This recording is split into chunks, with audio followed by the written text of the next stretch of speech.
رمضان المبارک مہینوں میں سے وہ عظیم مہینہ ہے جس کا نام اللہ نے قرآن میں بیان فرمایا۔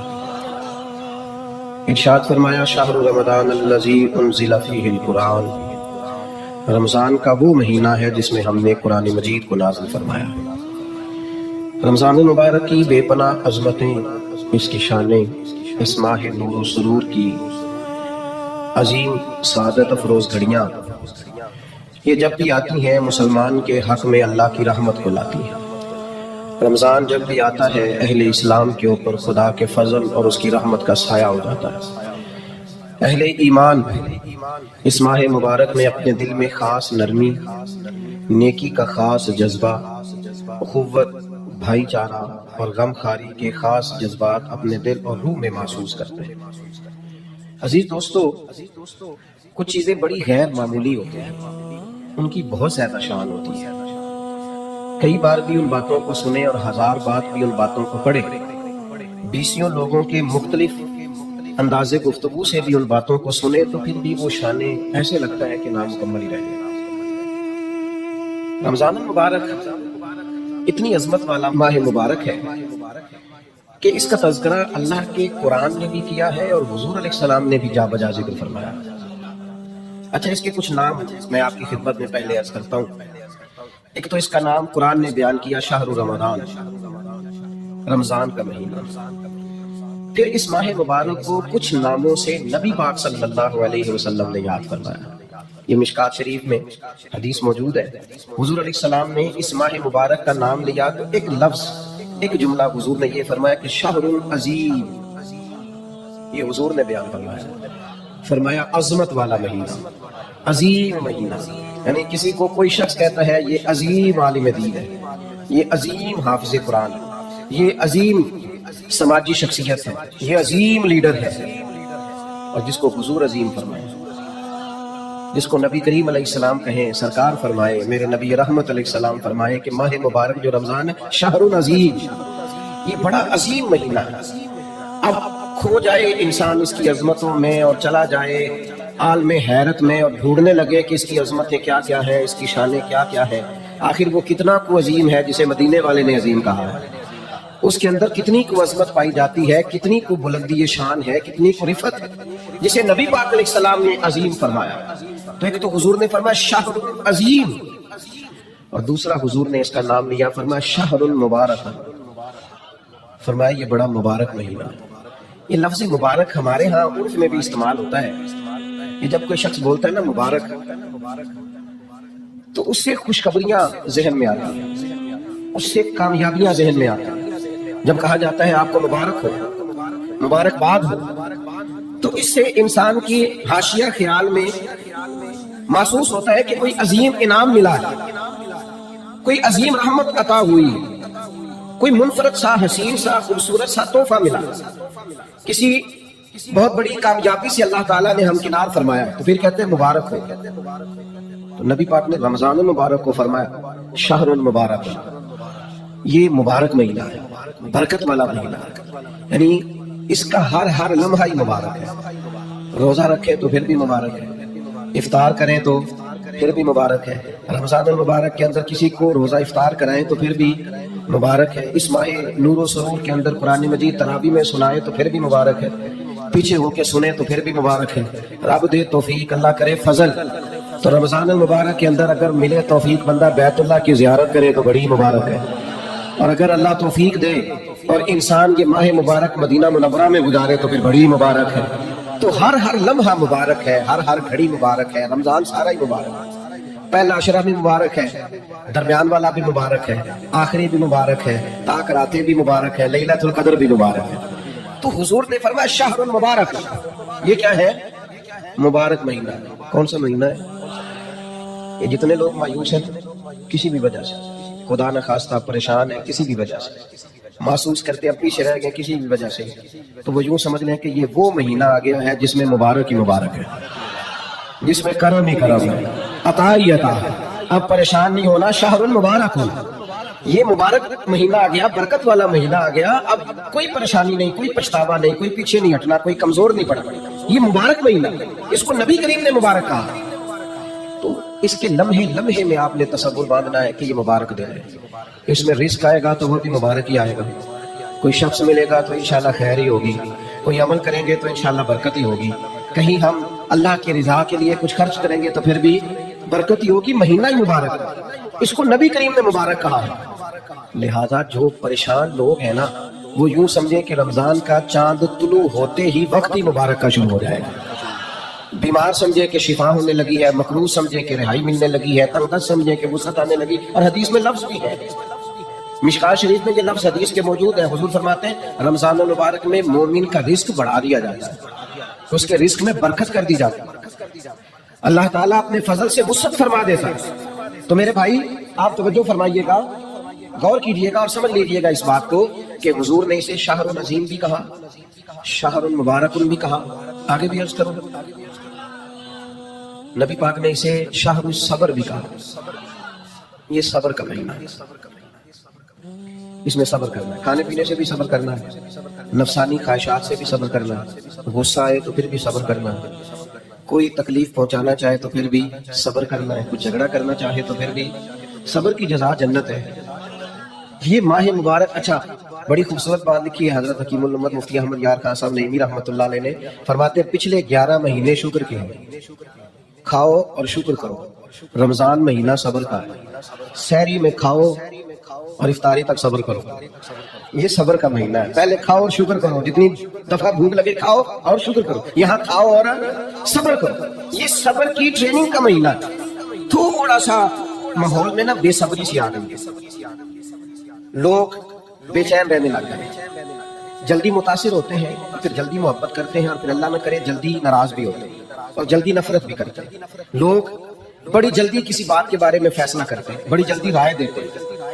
لوگ بڑی جلدی موافق ہوتے ہیں تو بڑی جلدی مخالف ہوتے ہیں، لوگ بڑی جلدی بدگمان ہوتے ہیں، صبر نہیں رہا، حوصلہ نہیں رہا، حالانکہ قرآن مجید میں 100 سے زیادہ مرتبہ کم و بیش صبر کا بیان ہے، صبر کا بیان، اور 500 کے قریب احادیث و آثار ہیں جن میں صبر کا ذکر ہے۔ مولا علی شیر خدا رضی اللہ تعالیٰ عنہ بیان کرتے ہیں ساری احادیث کو اور آیات کو سامنے رکھ کے، فرماتے ہیں میں یہ سمجھا ہوں کہ جس طرح جو جسم میں سر کا مقام ہے نا وہی دین میں صبر کا مقام ہے، تو صبر کرنا، انتظار کرنا، اللہ کی رضا کے لیے رکنا،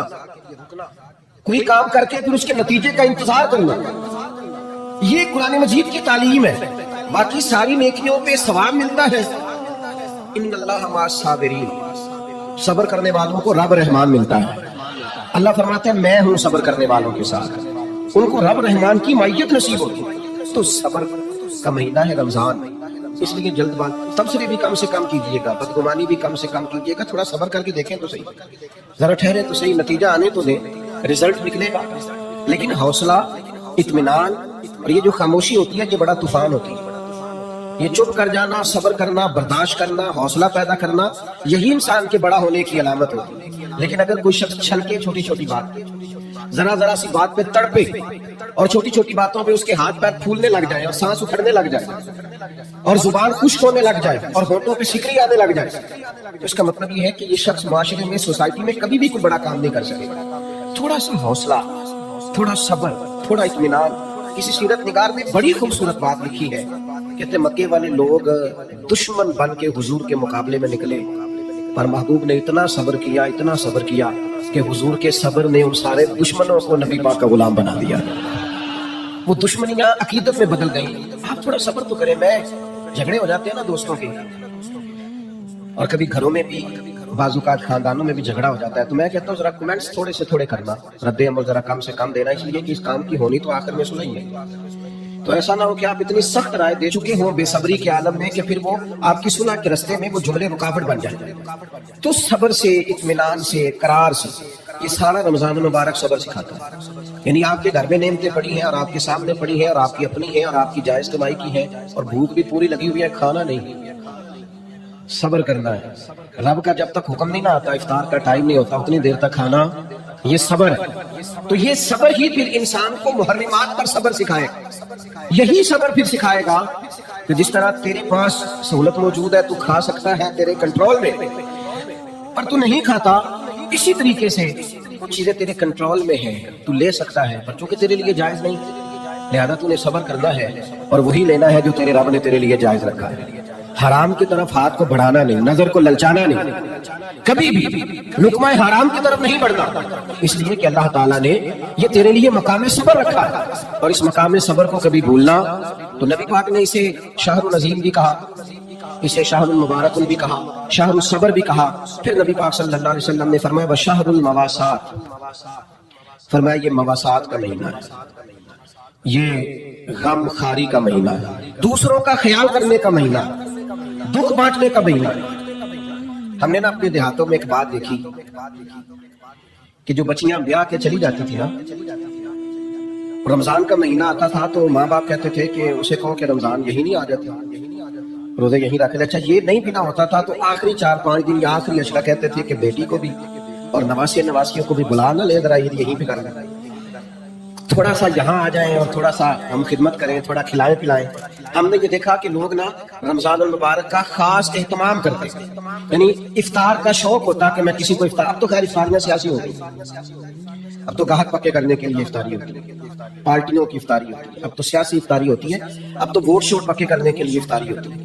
اور اس میں تصویریں ہوتی ہیں اور اس کے اندر جناب وی آئی پیز کا ماحول. کریں, کوئی حرج نہیں, یہ جائز ہے, کوئی منع نہیں. امیر سے امیر آدمی کی افطاری کرائے, اچھے مقاصد کے لیے کرائے تو بالکل جائز ہے, کوئی منع نہیں. لیکن اس سارے میں غریبوں کو نہ بھول جائے, جو اصل حقدار ہے اس کا حق نہیں بھولے. غرباء کے ساتھ ضرور کچھ نہ کچھ ایسا ماحول بنائیں کہ وہ باوقار طریقے سے افطار میں شریک ہو جائیں. افسوس کے ساتھ کہنا پڑتا ہے کہ رمضان غمخاری کا مہینہ ہے, اسے نبی پاک صلی اللہ تعالیٰ علیہ وسلم نے غمخاری کا مہینہ قرار دیا. دوسروں کے دکھ بانٹنے تھے, اشکشوئی کرنی تھی, غریبوں کی مدد کرنی تھی, یتیموں کے سر پہ ہاتھ رکھنا, بیواؤں کے لیے کوشش کرنی تھی, مسافروں کے لیے کوشش کرنی تھی, مقروضوں کے لیے کوشش کرنی تھی. لیکن ہم کیا کرتے ہیں, ہم رمضان میں اپنے خرچے بڑے بڑھا لیتے ہیں. عید ایک جوڑے سے بھی گزر جاتی ہے, لیکن ساری عید جو ہے وہ کپڑے پسند کرنے میں سارا رمضان گزر جاتا ہے, سلوانے میں گزر جاتا ہے, نئے سے نئے ڈیزائن دیکھنے میں گزر جاتا ہے. عبادت کے دن ہے اور ان سارے دنوں کو اس طرح کر کے ہم ضائع کر بیٹھتے ہیں. تو میرے عزیز, دوسروں کے کام آنا تھا بجائے اس کے کہ اپنے خرچے اتنے بڑھا لیے جاتے کہ لوگ آزمائش میں آ جاتے ہیں, رمضان سے پہلے سوچنے لگ جاتے ہیں کہ رمضان بھی آ گیا اور اتنے زیادہ اخراجات اضافی ہوں گے. تو تھوڑا تھوڑا ان اخراجات سے چیزوں کو بچا کر کے, یعنی حضور علیہ السلام نے سخاوت کا طریقہ یہ بتایا تھا کہ 2 کا کھانا 3 کو پورا آ جائے, اور 3 کا کھانا 4 لوگ کھا لے, اور 4 کا 5 لوگ کھا لے.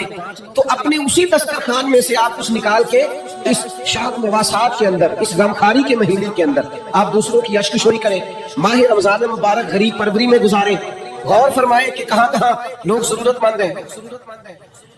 ہم نے بچپن میں مساجد میں بڑی بڑی افطاریاں دیکھی, اور واقعتاً مسافر لوگ آ جاتے تھے تو وہاں علاقے کے لوگ ہی, آج فلاں نے دیگ پکا رکھی ہے, فلاں نے چاول بنا رکھے ہیں, تو مسجد میں بھیج دیے جاتے تھے اور مسجد میں افطار ہوتا. اور اگر مسافر نہیں بھی ہوتے تھے تو اس محلے, اس گاؤں کے, اس علاقے کے جو غربا ہوتے تھے وہ مسجد میں جمع ہوتے اور افطار کر لیتے. لیکن اب آہستہ آہستہ چیزیں سکڑ گئی, چیزیں سمٹ گئی. ہمارے اپنے معاملات اتنے انفرادی سے ہو گئے ہیں, ہر آدمی کی ایک مخصوص سی پسند ہے, مخصوص سی چیزیں وہ کھاتا ہے, اس میں وہ اپنے آپ کو جینا اور اپنے آپ کو رکھنا بہتر جانتا ہے. وہ اٹھ کر اپنی ذات سے اوپر سوچنا گوارا ہی نہیں کرتا. میرے عزیز, یہ غمخاری کا مہینہ ہے. کیا حسین لفظ ہے حدیث میں, صحابہ فرماتے جب رمضان آتا تو حضور قیدیوں کو آزاد کرتے, ہر سائل کو عطا کرتے, نبی پاک بانٹتے, دیتے, ہر ایک کو نوازتے. ہمارے ہاں لائنیں لگتی ہیں زکوٰۃ لینے والوں کی, اور جناب جو دینے والے ہیں وہ بگڑ جاتے ہیں, کہتے ہیں آپ 9 بجے ہی آگے, سونے بھی نہیں دیتے. اور پھر یہ کہ آپ وہ تو نہیں جو پہلے بھی آئے تھے, اور دوسرا یہ کہ آپ اگر ترتیب سے کھڑے نہیں ہوں گے تو میں بھگا دوں گا, سب کو کچھ بھی نہیں ملے گا. سچ بتانا, جب اللہ نے ہمیں دیا تھا تو لائنوں میں لگا کے دیا تھا. سچ بتانا, جب اس نے ہمیں دیا تھا تو یہ رویہ تھا. کسی درویش سے کسی نے کہا تھا میرا دل تو کرتا تھا اللہ کے رستے میں خیرات کرو پر کوئی مستحق نہیں ملتا. تو شیخ مسکرا پڑے, تو کہا حضرت آپ کے مسکرانا بڑا معنی خیز ہے, آپ کیوں مسکرائے؟ تو فرمانے لگے پہلے تو بتا, جو جو اللہ نے تجھے دیا تیرا حق بنتا تھا, تو جب رب نے تجھے دے دیا ہے حالانکہ تو حقدار نہیں تھا تو پھر ٹٹولتا پھرتا ہے, تھرمامیٹر لیے پھرتا ہے. جس کی سمجھ آ گئی ہے تجھے غریب ہے تو دے اللہ کی رضا کے لیے. لیکن وہ رویوں کی تلخی, مزاج کی ترشروئی, میں اقرار کرتا ہوں اس بات کا بھی کہ بہت سارے غربا اس مہینے میں دھندے بھی بنتے ہیں. آٹا خیرات میں لے کے دکانوں پہ بیچا بھی جاتا ہے. یہ ساری چیزیں دیکھنے کو, سننے کو, پڑھنے کو ملتی ہیں. لیکن میرے عزیز, آپ یہ ساری چیزیں دیکھ کے کیا خیرات کرنی چھوڑ جائیں گے؟ ان رویوں کی بنیاد پر کیا آپ یہ کام کرنا چھوڑ جائیں گے؟ اللہ کی رضا کے لیے دینا ہے تو خوب دینا ہے۔ اس ماہ مبارک کو نبی پاک علیہ السلام نے غمخواری کا مہینہ قرار دیا ہے۔ خوب اللہ کے لیے ہمارا اسی جگہ دسترخوان لگتا ہے سحری اور افطاری کا۔ کچھ لوگ آ جاتے ہیں، سڑک پہ جانے والے غریب رکشہ ڈرائیور آ جاتے ہیں، یہاں کچھ لوگ مزدوری کرنے آئے ہوئے ہیں، وہ آ جاتے ہیں۔ تو ظاہر ہے ادارہ زیر تعمیر تھا، ہم اتنے اخراجات افورڈ نہیں کرتے تھے، لیکن وہ چند لوگوں کے لیے دسترخوان لگتا طلباء کے لیے، تو وہ لوگ خود آ کے بیٹھنے لگے، پھر وہ 50، پھر 60، پھر وہ ایک دن ایسا آیا کہ 1100 لوگ ہو گئے۔ تو یہ دوست مجھے کہنے لگے کہ ہم کیسے کر کے ان کو چلائیں؟ تو میں نے کہا سچ بتاؤ، ان پوری صفوں میں تم نے کوئی امیر بھی بیٹھا